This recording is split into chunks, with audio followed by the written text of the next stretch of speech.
at St Mary's College. How the heck are you? My name's Rich. I'm an actor based in London. Some of you I met last year when you came to do your Woman in Black and Stage Fighting workshop, so very nice to see you folks again. And some of you have no idea who I am, so very nice to meet you. Now, first of all, I must apologise because normally I wouldn't wear a hat to an acting workshop. However, we are in the middle of lockdown at the minute, and well, we had the choice of this,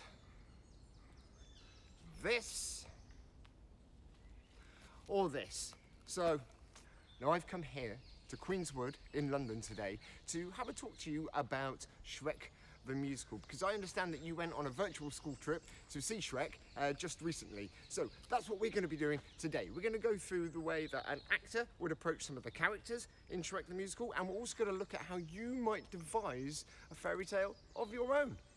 For me, the key thing for all actors is to be able to communicate properly.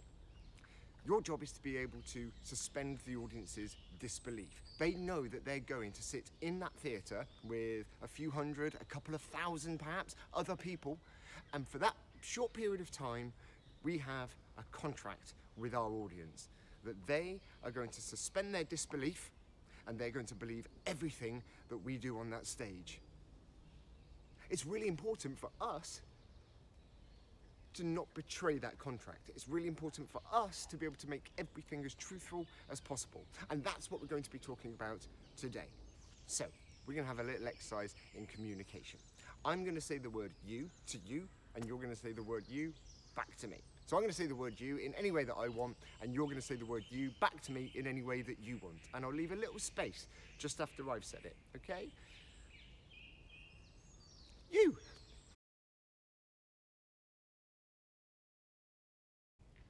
You.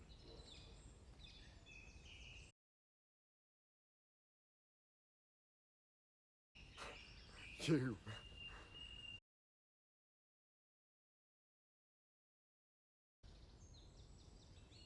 You.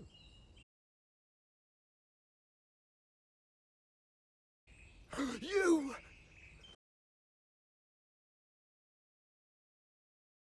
That was brilliant. Really, really well done.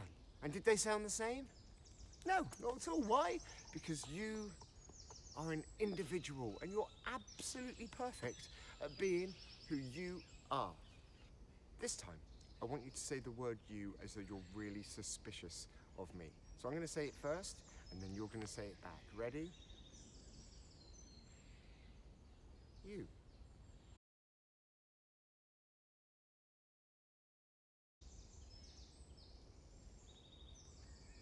You.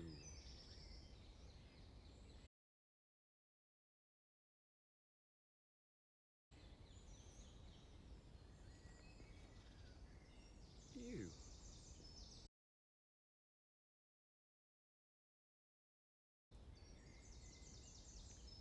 You.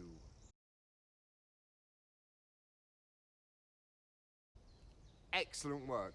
Really, really well done. And this time, I want you to say the word you as though you're really angry to see me. Okay, so I'm going to say the word you first, and then you're going to say it back, okay? You.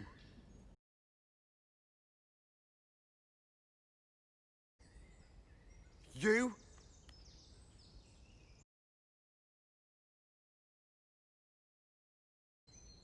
You.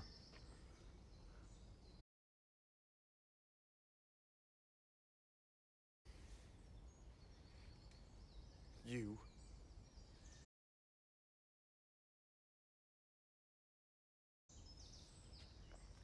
You.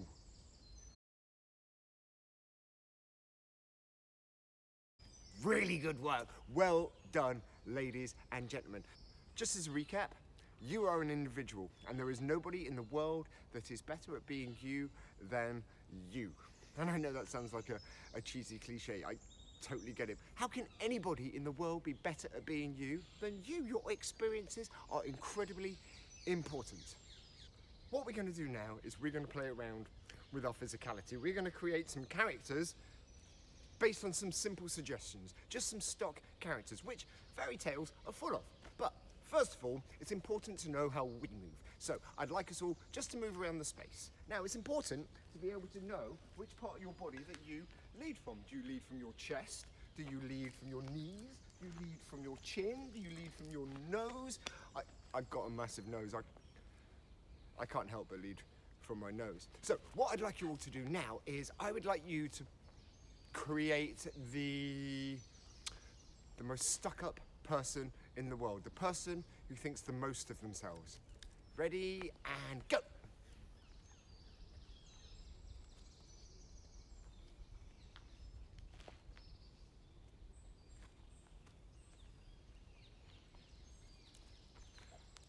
Really good work. Now, if energy goes up and energy goes down, and energy goes out and energy goes in, which way was your energy going when you were the really stuck-up person then? Was it going up or down?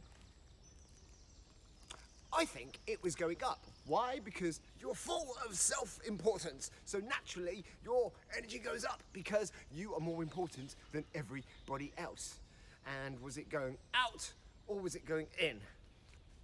Well, for me, it was going in because, yes, I have more control of myself than other people. Taking the idea of your energy moving up and in, and if we were to apply that to a character from Shrek, I think it might be the evil prince.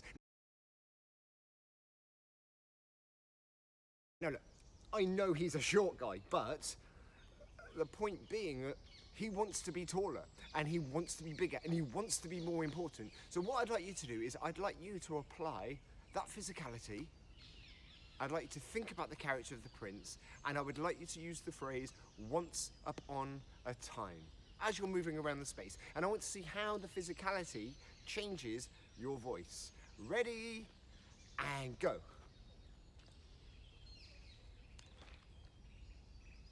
Once upon a time. Once upon a time. Once upon a time.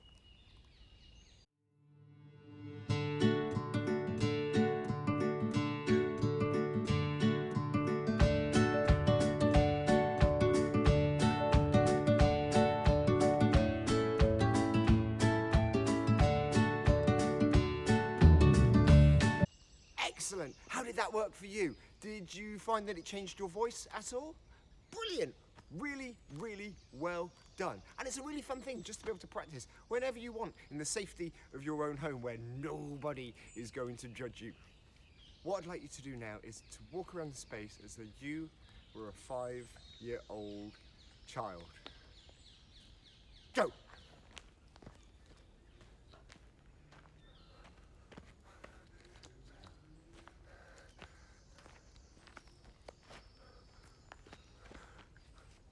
Really good work. Now, your energy as a 5-year-old, was it going up or down? Well, it was going up, wasn't it? That's right. And was it going in or was it going out? Yeah, because everything you do is absolutely amazing when you're 5 years old, and you want everybody to see it. Now, in terms of characters from Shrek, well, which character could we apply that energy to? How about Donkey? So what we're going to do now is we're going to move around the space with the energy of a 5-year-old child, but I want you to think about the character of Donkey from Shrek. And I want you to say, once upon a time, as you're doing it. Ready? And go. Once upon a time. Once upon a time.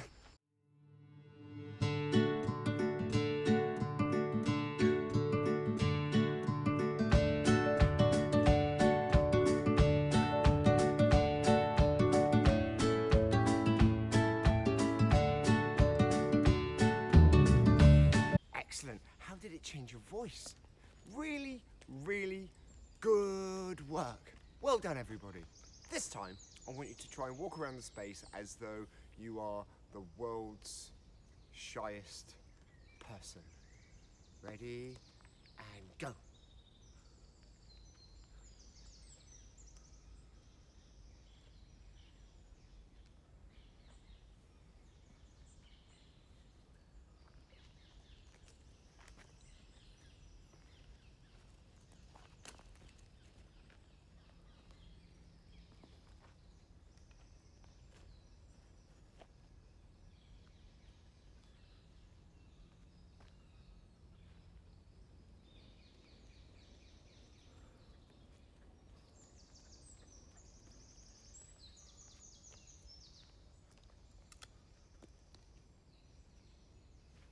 Excellent work. How was that?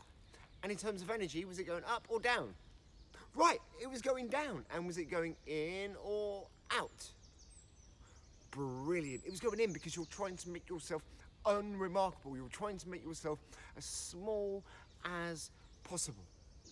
Which character from Shrek do you think might have those qualities? Well, I mean, we could certainly try to apply those qualities to a character like Pinocchio, for example. So this time, what I'd like you to do is I'd like you to walk around the space being really shy, so with your energy down and with your energy in, but I'd like you to think about the character of Pinocchio whilst you're doing it, and that's right, I want you to say the words, once upon a time, whilst we're doing it. Ready, and go.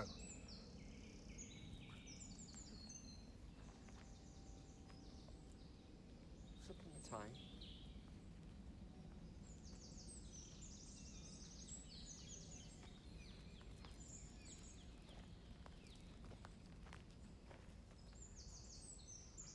Once upon a time.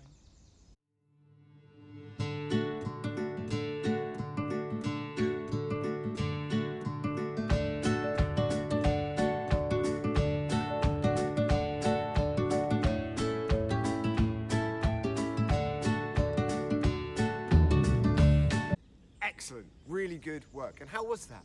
It's amazing, isn't it? How much your physicality can change your vocal quality. Really, really good work. The wonderful thing about Shrek is the way that it's been able to take all of these amazing fairy tale characters, all these characters that we know and love and have known for years and years and years, and it's put them all into this one story. But actually, it's not that remarkable if you think about it, because in Germany, hundreds of years ago, when people were sat around in small villages telling each other fables and stories and legends, these stories would get passed from village to village to village, and they'd change, they'd be adapted with each different telling, until the Brothers Grimm decided to collect them all and make them a little bit more child-friendly, because I gotta tell you, the fairy stories that we now know and love were very different from the original stories that were told. The Hare and the Tortoise, for example, it used to be the Hare and the Hedgehog, and Mr. Hedgehog was pretty horrible to Mrs. Hedgehog, and the hare, at the end of the race, the hare dies with a trickle of blood pouring out of his mouth. I mean, it's not the sort of story that you try and tell a 5-year-old to get into sleep on a night time. What I'd like us all to do now is to create our own fairy stories. How are we going to do that? Well, what we're going to do is I would like you all to write down 6 categories. So characters, so we could have like a woodcutter, a wizard, a witch, a prince, a princess, and then a list of names. So that could be people you know, it could be famous people, it could be characters from fairy stories. It's completely up to you, or you could just make them up from the top of your head. We want a series of places, so a village, a tavern, a forest, Mount St. Mary's College, if you want. It's completely up to you. A list of adjectives, so scary, smelly, hairy, cold, anything like that. Then we need a list of objects, a ball, a book, a hairbrush, a locket, anything you want. And then lastly, we need a list of catchphrases. So that could be anything that you want. It could be, well, if we go east, we eventually go west. Or it could be, I'm not picking that up. Or it could be, I want it now. Anything you want. And then, what I'd like you to do is I'd like you to cut up each of those names, each of those places, each of those objects, each of those describing words, and I'd like you to put them all into 6 different bowls. So a bowl of adjectives, a bowl of characters, a bowl of names, a bowl of places, a bowl of describing words, and a bowl of objects. And then I would like you to just pick out a character, and you would start with, once upon a time, there was a wizard. And his name was, and then you're going to pick out a name. Tobias Donkey Butt. Once upon a time, there was a hairy wizard whose name was Lord Thomas Winkle. Lord Thomas Winkle had one desire in life. He desperately wanted a magical book. He searched high and low. He searched through the ugly tavern and the scary forest. And one day he said, "Enough! I've had enough. I can't do this anymore. I have spent all of my days searching for this magical book, and perhaps the magical book just doesn't exist. Maybe it does, but it's just not meant to be." Suddenly, there was a knock at the door, and Lord Thomas went and opened the door. And who did he find? He found an angry princess called Eliza Spud. "Why would you say that?" said Eliza. "Sorry," said Lord Thomas. "Why would you say that?" "Say what?" "Why would you quit like that?" "You have to get the magical book, Lord Thomas. You have to, because the fate of the fairy tale forest depends on it." The fairy tale forest, really? Well, I can't let down the fairy tale. So, what do you suggest, angry little princess? "You need to say, finger-licking chicken." "Sorry, what?" "Finger-licking chicken. You need to travel across the plains until you reach Mount St. Mary's College. And you need to bang on the door and ask to see the heroic queen, Alexa Middleton." I'm sorry, Miss Middleton, I don't know how that got there. "And you need to say to her, finger-licking chicken, because they are the magic words. And once you say that, she will crumble into dust." "Crumble? That seems awfully dramatic," said Lord Thomas. "Okay, well, look, she doesn't crumble into dust. I just made that up. I was just... Oh, Lord Thomas. Okay, all you say, Lord Thomas, is, 'Give it to me.'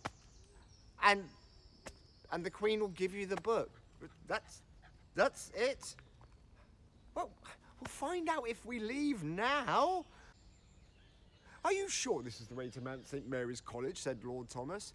"Yeah, it's on the map, innit?" said Eliza. But I don't know how to read a map." "Read between the lines, idiot!" "Oh, I'm sorry. I really need your help," said Lord Thomas. "I don't think I can go much farther. I have bunions, you see." "All right then," said Eliza.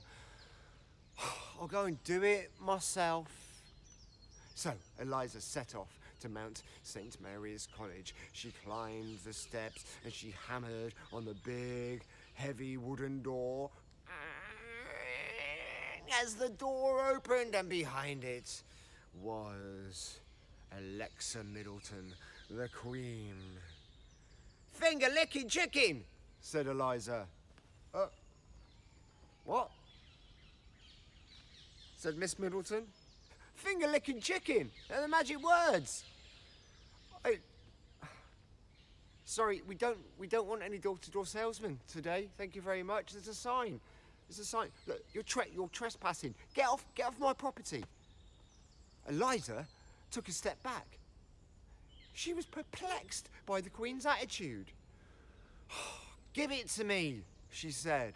And with that, as though it was always written in the fates, Alexa Middleton gave the magical book to Eliza, and Eliza went and took the magical book back to Lord...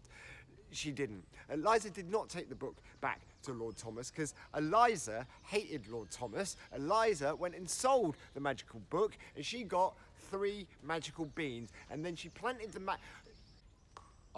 sorry, got a bit carried away But that's kind of the point, right? Fairy stories. You can get carried away with fairy stories. You can take characters from different stories and put them into different situations and different places and just have as much fun as you want with them. They don't even need to be fairy story characters. You can have Mario, or you can bring in, I don't know, KSI or Theresa May if you want. Whoever you want, you can bring these characters in and put them into your stories and just have fun.